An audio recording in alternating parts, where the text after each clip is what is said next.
अब हम महाराजा कॉलेज आरा के प्राचार्य महोदय आदरणीय डॉक्टर कमालुद्दीन खान साहब से की तरफ मुखातिब हो। एक बार जोरदार तालियां। मोहम्मद साहब जब पैदा हुए थे तो जाहिर सी बात है कि मैंने पढ़ा इस चीज को कि जाहिर सी बात है कि जब कोई बड़ी शख्सियत पैदा होती है तो जैसा कि आचार्य पूर्णेंद्र जी ने बताया कि सम्राट अशोक महान बचपन से ही दयालु, ऐसा नहीं है कि कलिंग युद्ध के बाद इनका परिवर्तन। तो मोहम्मद साहब भी जब पैदा हो गए थे तो बचपन से ही वो तीक्ष्ण बुद्धि के थे, तीव्र थे। उनसे जब पूछा जाता था दुनिया के बारे में तो वो कहा करते थे कि मुझे पूरब से रोशनी की किरण दिखाई दे। मोहम्मद साहब ने कहा कि मुझे उस समय और उस समय तत्कालीन समय में भारतवर्ष में बौद्ध धर्म फल फूल रहा है। उन्होंने दो बात कही है, एक और बात मैं कहना चाहूंगा। उन्होंने अपनी भाषा में दो बात कही है। उन्होंने कहा कि मेरे पास दो समूह हैं, दो प्रकार के लोगों का समूह है। एक समूह को अल्लाह आग से बचाएगा, यानी उनके अंदर आग है। एक समूह को अल्लाह आग से बचाएगा और दूसरा समूह भारत की यात्रा करेगा। ये मोहम्मद साहब ने लिखा है। तो निश्चित तौर पर चाहे वह मोहम्मद साहब हो, चाहे आदरणीय प्रभु यीशु हो और भगवान बुद्ध, भगवान महावीर, सारी कनेक्टिविटी एक सी चीज है। उस पर आदरणीय फादर ने प्रकाश डाला और मैं चाहता हूं कि एक बार जोरदार ताली बजाएं और यहां से जो कनेक्टिविटी है आदरणीय प्राचार्य महोदय बताएंगे जोरदार तालियों के साथ। आदरणीय प्राचार्य।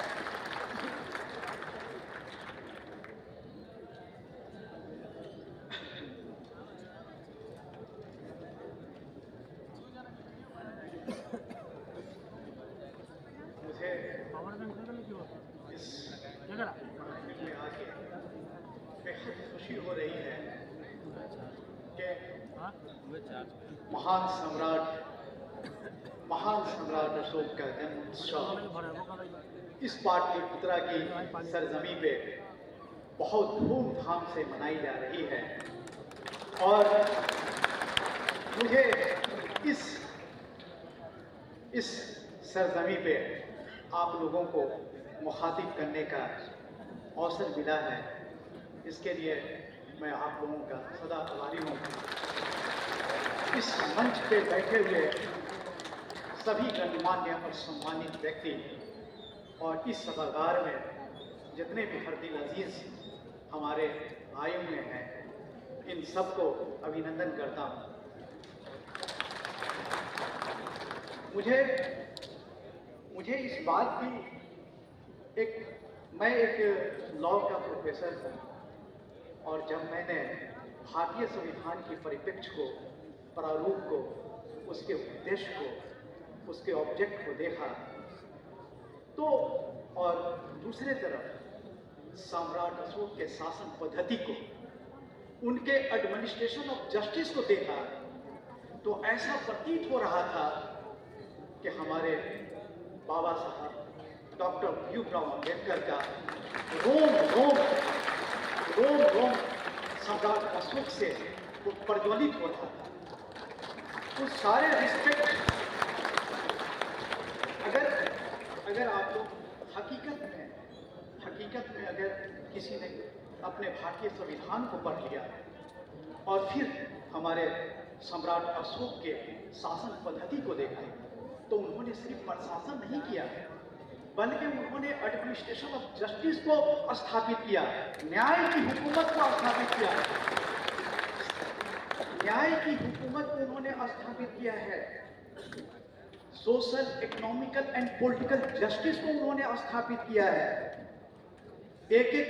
माने कि वर्ल्ड में, पूरी दुनिया में रहने वाले एक इंडिविजुअल को खाने के लिए रोटी, तन को ढकने के लिए कपड़े और सर को ढकने के लिए छत की बात कही है।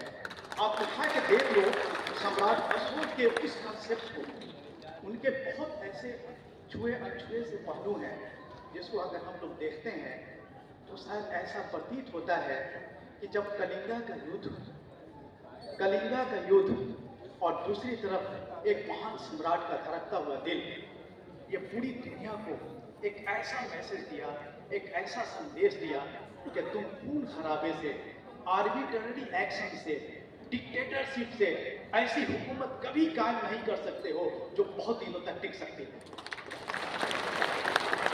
ये उन्होंने कहा कि अगर तुम्हें हुकूमत करना है तो लोगों के दिलों पर हुकूमत करनी होगी।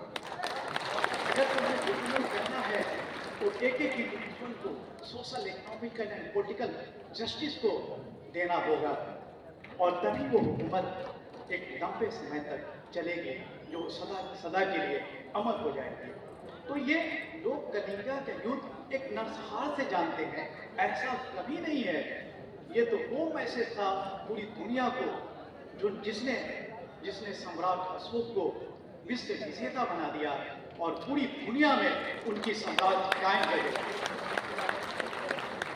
ये आज हम जिस धरती पे बैठ के आज महान सम्राट अशोक का जन्म उत्सव मना रहे हैं, कितना भाग्यशाली है हम लोग कि इस धरती में हम लोगों का भी जन्म हुआ है। ये इतिहास गवाह है इस पाटलिपुत्रा की सरजमी और ये बिहार की सरजमी की कि 6वीं शताब्दी ईस्वी में जब धर्म सुधार आंदोलन शुरू हुआ था तो ये वैशाली की सरजमी थी, जहाँ से बौद्धिज्म और जैनिज्म का उत्कर्ष पूरी दुनिया को राह रास्त दिखाया। सिर्फ और सिर्फ बिहार को नहीं, सिर्फ और सिर्फ भारत को नहीं, पूरी दुनिया को राह रास्त दिखा दिया। और ठीक उसी पाटलिपुत्रा की सरजमी में हमारे महान अशोक सम्राट का जन्म हुआ, और फिर इन्होंने एक ऐसी सल्तनत, ऐसी हुकूमत कायम की जो पूरी दुनिया पे छा गई और पूरी दुनिया में शांति और खुशहाली को स्थापित कर दिया। आज का टॉपिक बहुत ही खूबसूरत टॉपिक है, एक कल्याणकारी राष्ट्र की स्थापना। उठा के देख लो हमारे संविधान को, कितना पवित्र ग्रंथ है, शायद किसी ने इसको समझा ही नहीं। किसी ने कहा था कि संविधान किसी भी नेशन का धड़कता हुआ दिल है। अगर संविधान डिस्ट्रॉयड हो गया, मानो नेशन डिस्ट्रॉयड हो गया। इसलिए संविधान की रक्षा करना हमारा परम कर्तव्य है, और इस संविधान का एक एक अंश एक मार्गदर्शक बन जाता है हमारे महान सम्राट अशोक का शासन पद्धति। एक एक चीजें उससे मिलती हैं। कितने मुतासिर थे हमारे बाबा डॉक्टर भीमराव अंबेडकर साहब, जिन्होंने उस संकल्प को अपनाया। और फिर अगर देखा जाए तो सम्राट अशोक कितना इफेक्टेड थे हमारे महात्मा गौतम बुद्ध से, जिन्होंने उनके सारे आदर्शों को अपनाया और उस आदर्श पे चल के पूरी दुनिया में एक ऐसा साम्राज्य कायम किया जो आज तक किसी सम्राट ने नहीं।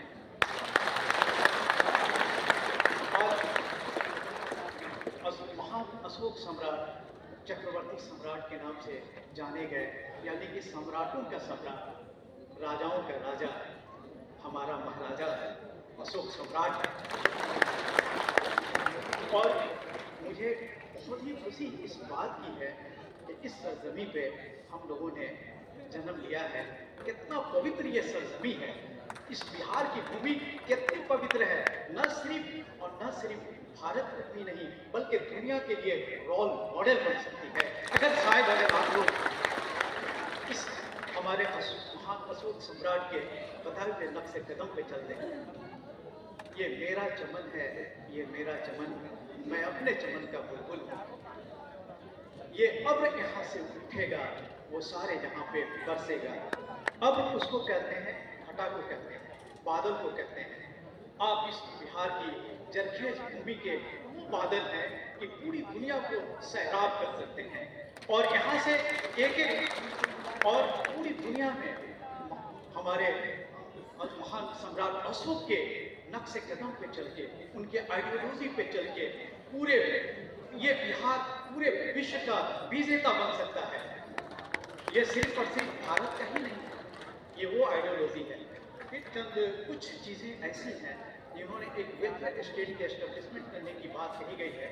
जब हम अपने भारतीय संविधान को जब आप गहन रूप से अध्ययन करेंगे तो हमारे कॉन्स्टिट्यूशन के आर्टिकल 36 से लेके 51 तक में जो एक कल्याणकारी राज्य की स्थापना का जो भी प्रोविजन लेट डाउन किया गया है, जो हमारे अम्बेडकर साहब ने इसको बड़ी ही खूबसूरत अंदाज में पेश किया है, ये टोटल प्रतिबिंब है महान सम्राट अशोक के शासन पद्धति का। मैं एक बार फिर से आप लोगों को ये बताना चाहता हूं कि सम्राट अशोक ने सिर्फ शासन नहीं किया, इस पूरी दुनिया पे एडमिनिस्ट्रेशन ऑफ जस्टिस को एस्टेब्लिश किया, इंसाफ की हुकूमत को स्थापित किया, न्याय की प्रशासन को स्थापित किया और एक ऐसा विश्व का सपना देखा था जहां पे कभी कभी कोई भूखा नहीं रहे। एक एक इंडिविजुअल को खाने के लिए रोटी, तन को ढकने के लिए कपड़े, सर को ढकने के लिए छत का मैंने की व्यवस्था किया उन्होंने। और आज यही वजह है कि पूरे अशोक सम्राट पूरी दुनिया के लिए एक आइडियल, एक मॉडल बन चुके हैं। और फिर हम इसी धरती के जन्म लेने वाले हम यहाँ पे बैठे हुए हैं, हम लोगों को भी चाहिए कि हम लोग पूरे विश्व को ये रास्ता दिखा सकें। और मुझे उम्मीद है कि आप हम सब लोग मिलकर एक ऐसा भारत का, एक ऐसा विश्व का निर्माण करेंगे जहाँ पे सिर्फ और सिर्फ शांति होगी, जहाँ पे सिर्फ और सिर्फ खुशहाली होगी और कुछ नहीं, इसके अलावा मुझे कुछ चीज़ें तो ऐसी थी जहाँ पे बहुत सारी चीज़ों को डिस्कशन करना था आप लोगों के सामने, लेकिन समय बहुत कम है। हम आप लोगों के सामने बहुत सारी चीज़ों को लेके आए थे कि इन सारी चीज़ों पे हम लोग डिस्कशन करेंगे, लेकिन समय की तो कमी, बहुत सारे लोग बैठे हुए हैं। लेकिन फिर भी चंद लफ्ज़ों में ये कहना चाहते हैं कि अगर आप सम्राट अशोक को मानते हो, अगर आप सम्राट अशोक को मानते हो, आप बुद्ध को मानते हो, तो हमारे अपने कॉन्स्टिट्यूशन की प्रोटेक्शन करो, अपने संविधान की रक्षा करो। ये इसका रिफ्लेक्शन है, ये उसका आदर्श है। इसलिए कि मैंने पढ़ा था कि कॉन्स्टिट्यूशन की रक्षा करने के लिए एक जुडिशियल रिव्यू, न्याय विलोकन का स्थापना, एक कंसेप्ट को इंडियन कॉन्स्टिट्यूशन में डेवलप किया गया था, लिया गया था। इसका कंसेप्ट जस्टिस मार्शल ने, सुप्रीम कोर्ट के चीफ जस्टिस मार्शल ने मारवाड़ी वर्सेस ब्रिटिश के केस में इम्प्लीमेंट किया था। और उस केस में कहा था कि संविधान किसी भी नेशन का धड़कता हुआ दिल है। अगर संविधान डिस्ट्रॉयड हो गया, मानो वो नेशन डिस्ट्रॉयड हो गया। तो अंदाजा लगा लीजिए कि आज के डेट में हम अपने संविधान की रक्षा हम कैसे करेंगे। संविधान की रक्षा करना हमें सम्राट अशोक के नक्शे कदम पे चलना है। संविधान की रक्षा करना हमें डॉक्टर भीमराव अंबेडकर साहब के नक्शे कदम पे चलना है। अगर संविधान की रक्षा करना हमें बुद्ध के रास्ते पे चलना है। और यही चल के पूरी दुनिया में और पूरे विश्व में शांति को स्थापित कर सकती है। अगर आप ऐसा करने से चूक गए तो याद रखिए हमें करीब है कि हमें सब कुछ डिस्ट्रॉयड हो जाएगा, सब कुछ बर्बाद हो जाएगा।